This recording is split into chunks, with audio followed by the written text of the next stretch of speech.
Good morning dear students. Second year के second paper में हमने कल जेनेटिक्स का एक जनरल इंट्रोडक्शन देखा था। इसी टॉपिक को हम थोड़ा सा आगे और देखते हैं और आज हमारा बिंदु है a brief history of genetics. Genetics जो हम आज इतने ब्रॉड लेवल पे पाते हैं उसका किस तरीके से विकास हुआ, किस तरीके से कौन कौन से वैज्ञानिकों ने इसमें क्या क्या योगदान दिया और आज एक बहुत बड़े विषय के रूप में ये उभर करके आ रहा है और आज जन कल्याण में इसकी बहुत बड़ी भूमिका है। तो इस जेनेटिक्स का किस तरीके से क्या इतिहास है इसको हम देखते हैं। तो जैसे कि कल हमने पढ़ा था कि जेनेटिक्स में हम जीन के बारे में और डीएनए के बारे में पढ़ते हैं, क्रोमोसोम के बारे में पढ़ते हैं। कुल मिलाकर के मैंने बताया था कि कल कि जेनेटिक्स में जो होते हैं हम दो पॉइंट्स पे विशेष रूप से अध्ययन करते हैं। फर्स्ट होता है वंशागति हेरिडिटी और सेकंड होता है वेरिएशन विभिन्नता। अब हम जेनेटिक्स के इतिहास में देखें तो बहुत ही संक्षिप्त में मैं पहले एक समरी बता देता हूँ जेनेटिक्स के इतिहास की, एक सार कि जेनेटिक्स का विकास या जेनेटिक्स की जो स्टार्टिंग है बहुत पहले जब मानव का सिविलाइजेशन होने लगा, सभ्यता की शुरुआत होने लगी थी, उसी समय से मानव के मन में ये प्रश्न हमेशा बना हुआ था कि किस तरीके से माता पिता के लक्षण संतान में जाते हैं, उन लक्षणों को कौन ले जाता है और कौन से लक्षण प्रकट होते हैं, कौन से लक्षण प्रकट नहीं हो पाते। इन सारी बातों की जिज्ञासा मानव को जब सिविलाइज्ड मानव की स्टार्टिंग हुई तब से बनी हुई है। तो इसी संबंध में बहुत पुराने समय में पाइथागोरस, हिप्पोक्रेटस, अरस्तु, एपिक्यूरस ऐसे कई विद्वान थे, दार्शनिक थे। उन्होंने जेनेटिक्स के बारे में उस समय अपनी तरफ से कुछ संकल्पनाएं प्रस्तुत की थी, हाइपोथेसिस प्रस्तुत की थी, जिसे मैं आगे बताऊंगा। तो इस तरीके से ये प्राचीन काल था। उस समय विज्ञान के बारे में कोई विशेष नॉलेज नहीं था, मानव के शरीर संरचना के बारे में कोई विशेष नॉलेज नहीं था। तो ये जो कुछ भी कहा गया था काफ़ी कुछ परिकल्पना आधारित था। इसके बाद जेनेटिक्स की जो वास्तविक शुरुआत है, एक विज्ञान के रूप में इसकी जो स्थापना है वो मेंडल के कार्यों से स्टार्ट होती है और इसीलिए जेनेटिक्स के पितामह कहा जाता है मेंडल को। ऑगस्टियन फ्रियर ग्रेगर जॉन मेंडल ने मटर के पौधे यानी कि पाइसम सेटाइवम पर कार्य किया था और मोनोहाइब्रिड, डाईहाइब्रिड और पॉलीहाइब्रिड क्रॉस करवाए थे। इसके बाद में उन्होंने कुछ नियम दिए थे जैसे कि law of dominancy, law of purity of gametes and segregation and law of independent assortment ऐसे नियमों का प्रतिपादन किया था और ये बताया था कि जो मेल और फीमेल से लक्षण आते हैं उनमें से वही लक्षण प्रकट होते हैं जो कि प्रभावी होते हैं। इस तरीके से प्रभावी और प्रभावी लक्षणों के बारे में इन्होंने बताया था और इन्होंने अपने अध्ययन के लिए मटर के पौधे को लिया था और उसमें 7 जोड़ी विपर्यासी लक्षणों को उपयोग में लाया था। इसके बाद में सांख्यिकी और गणित का बहुत अच्छा इसमें उपयोग किया था उन्होंने। लेकिन मेंडल के इन कार्यों का उस समय तात्कालिक समय में कोई विशेष महत्व और प्रसिद्धि नहीं मिल पाई क्योंकि उस समय डार्विन का जो पेंजिनवाद वगैरह था वो ज़्यादा प्रचलित था वैज्ञानिकों के मध्य में, आम जनता के मध्य में। और ये पेंजिनवाद क्या है इसको हम आगे देखते हैं। फिर कुछ समय बाद में 3 वैज्ञानिकों के द्वारा हिंगो डी ब्रीज, कॉल कॉरेंस और इरविक सेनमॉर्क के द्वारा मेंडल के नियमों की पुनः खोज होती है। फिर टी.एच. मॉर्गन ने ड्रोसोफिला मक्खी पर जेनेटिक्स का अध्ययन करते हुए मेंडल के नियमों को अच्छी तरह से स्थापित किया। इस तरीके से मेंडल के नियम जो हैं जिन्हें आज भी हम 10वीं, 11वीं, 12वीं और बीएससी, एमएससी तक पढ़ते हैं वो लगभग 1925 तक अच्छी तरह से स्थापित हो चुके और पूरी तरीके से इनको प्रसिद्धि मिल चुकी थी। जब इस पता लग गया कि क्रॉस करवाने से किस प्रकार से लक्षण जाते हैं, लक्षणों को कौन दे जाता है, ये सारी बातें उस समय तक पता लग चुकी थी। अंडाणु शुक्राणु की भूमिका भी पता लग चुकी थी। फिर धीरे धीरे वैज्ञानिकों को पता लगा कि भाई ये जो लक्षण है वो क्रोमोसोम के थ्रू जाते हैं। फिर क्रोमोसोम की डिटेल स्टडी होने लगी। इसके बाद में पता लगा कि भाई ये जो लक्षण है वो क्रोमोसोम के अंतर्गत भी एक मॉलिक्यूल्स होता है, डीऑक्सीराइबोज न्यूक्लिक एसिड, डीएनए के थ्रू जाते हैं। फिर उसका अध्ययन होने लगा। 1953 में उसका एक मॉडल आया, वाटसन क्रिक मॉडल। इसके बाद में फिर पता लगा कि भाई डीएनए के अंदर भी एक पर्टिकुलर पार्ट होता है जो किसी लक्षण विशेष को निर्धारित करता है, उसके संबंधित प्रोटीन कौन सा बनेगा इस बात को निर्धारित करता है, जिसे जीन कहते हैं। तो फिर जीन का अध्ययन होने लगा और आज के समय में जेनेटिक इंजीनियरिंग आ चुकी है, बायोटेक्नोलॉजी आ चुकी है और इस जेनेटिक इंजीनियरिंग और बायोटेक्नोलॉजी के थ्रू हम पर्टिकुलर जीन की पहचान कर सकते हैं। जैसे जीन सीक्वेंसिंग होती है, जीनोमिक सीक्वेंसिंग होती है। पर्टिकुलर जीन को हम हटा सकते हैं, रिप्लेस कर सकते हैं, उसकी जगह नया जीन लगा सकते हैं, जीन थेरेपी की जा सकती है। तो काफ़ी कुछ आज जेनेटिक जो है वो एक तरीके से टेक्निकल लाइन में जा चुकी है और जेनेटिक इंजीनियरिंग इसमें की जाने लगी है। तो ये मैंने एक समरी के रूप में बताया कि जेनेटिक्स का उद्भव किस तरीके से हुआ और किस तरीके से आज जेनेटिक्स अपने चरम पर है। तो चलिए इन सारी बातों को एक एक करके हम थोड़ा सा अब डिटेल में देख लेते हैं। तो जेनेटिक्स के इतिहास का जो सबसे पहला पॉइंट रहेगा वो रहेगा एंशिएंट या प्राचीन सिद्धांत, जिससे हम pre Mendelian ideas on heredity यानी कि आनुवंशिकता पर मेंडल के पहले के विचारों का कह सकते हैं कि मेंडल से पहले जो आनुवंशिकता के संबंध में क्या विचार थे उनको हम देखते हैं। तो अभी मैंने बताया था समरी के अंदर कि जब सिविलाइजेशन स्टार्ट हुआ उसी समय से मानव की जिज्ञासा बनी हुई थी कि किस तरीके से माता पिता के लक्षण संतान में जाते हैं, और इन सारी बातों की जिज्ञासा के लिए आरंभिक समय के जो दार्शनिक थे, विद्वान थे, जैसे हिप्पोक्रेटस, अरस्तु, है ना, इन लोगों ने, पाइथागोरस वगैरह ने बताया कि ये जो जेनेटिक्स है, ये जो लक्षण है माता पिता से, वो माता के जो मेनिस्ट्रेशन साइकिल होती है उसका ब्लड और पिता का जो वीर्य होता है सीमन, इन दोनों के द्वारा जो है वो लक्षण माता पिता से संतान में जाते हैं। मैंने पहले ही कहा है कि उस समय ह्यूमन एनाटॉमी का विशेष स्टडी नहीं हुआ था, तो इसलिए इनका एक यह हाइपोथेसिस था जिसका आज केवल एक हिस्टोरिकल महत्व बना हुआ है, विशेष कोई इसका उपयोग नहीं होता है। इसके बाद में एक एथेंस के दार्शनिक थे एपिक्यूरस, उन्होंने बताया कि जो माता पिता होते हैं उन दोनों में एक स्पर्म एटम्स होता है, और ये स्पर्म एटम क्या होते हैं, इनमें से एक प्रभावी होता है, एक अप्रभावी होता है, फिर इनमें सेग्रीगेशन होता है, इंडिपेंडेंट असॉर्टमेंट होता है, स्वतंत्र अफीन होता है। इन सारी बातों को उन्होंने उस समय बताया था।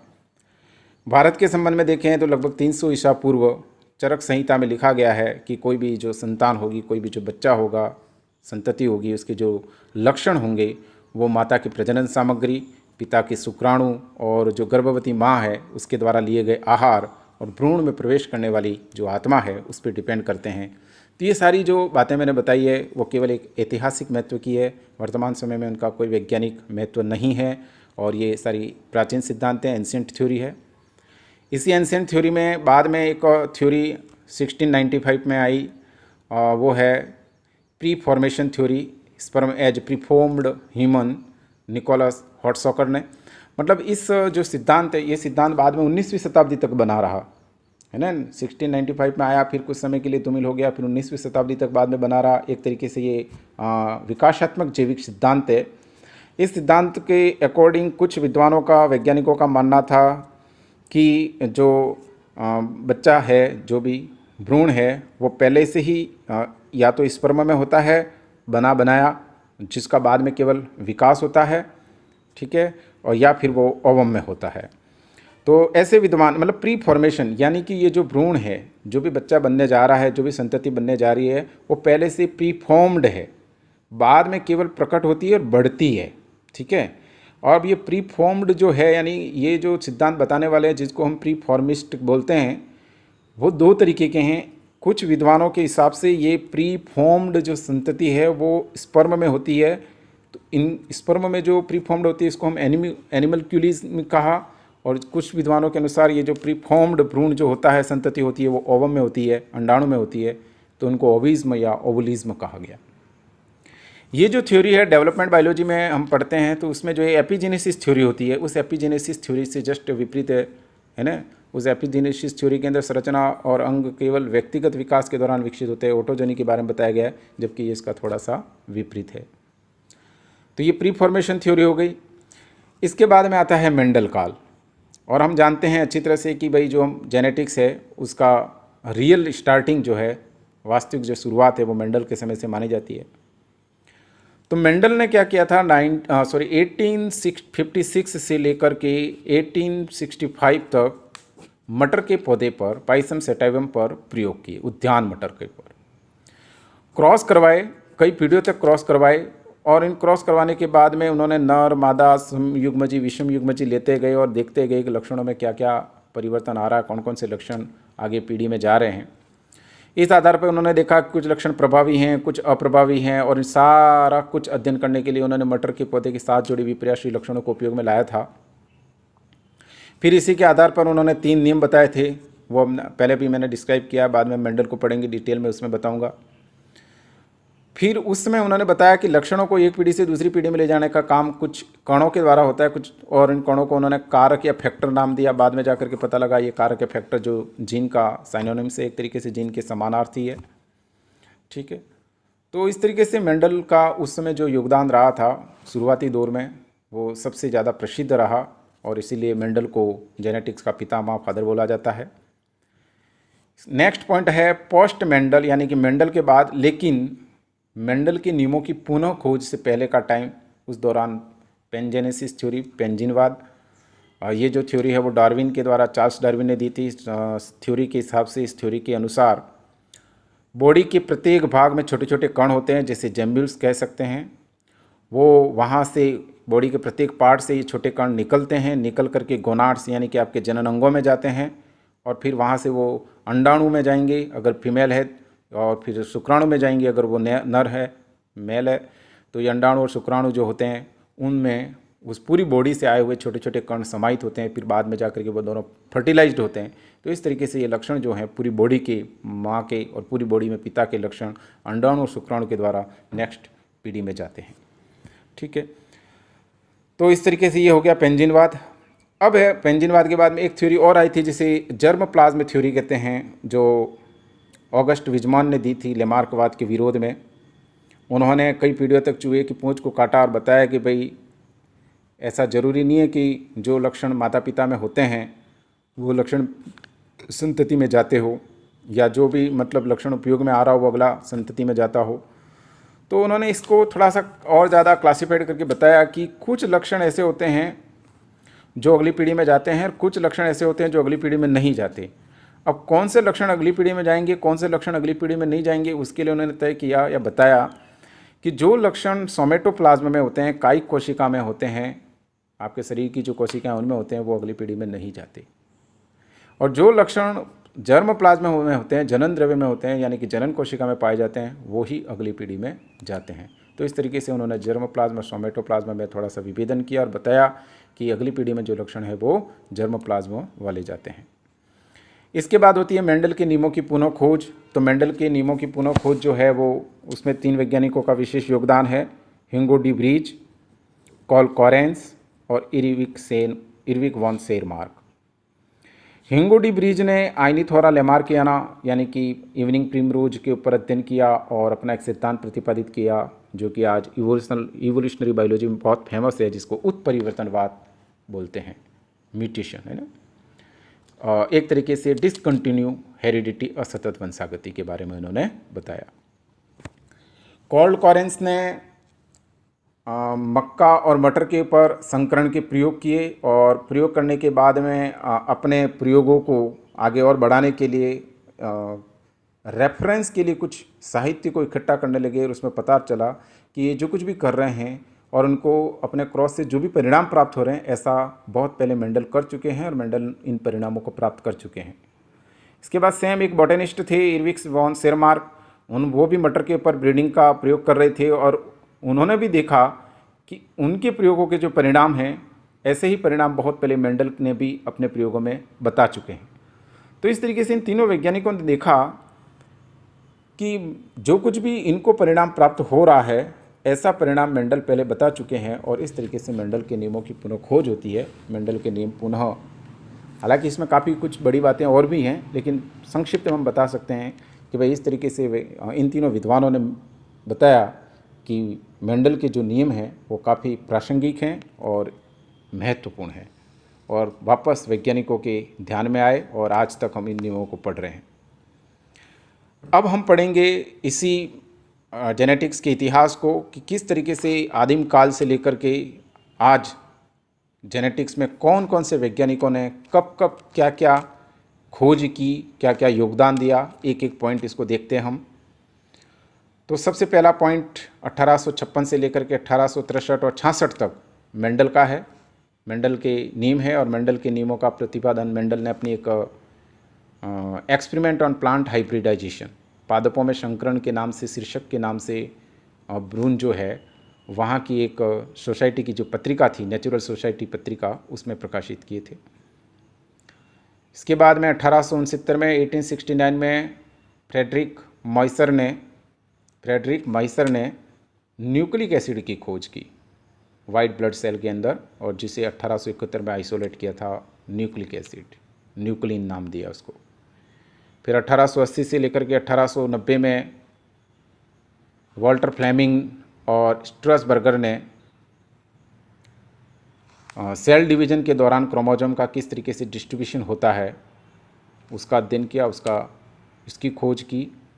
माइटोसिस और मियोसिस के बारे में बताया उन्होंने कि गुणसूत्र का किस तरीके से डिस्ट्रीब्यूशन होता है कोशिका के विभाजन के दौरान, और इस तरीके से समसूत्री विभाजन और अर्धसूत्री विभाजन के बारे में बताया 1880 में।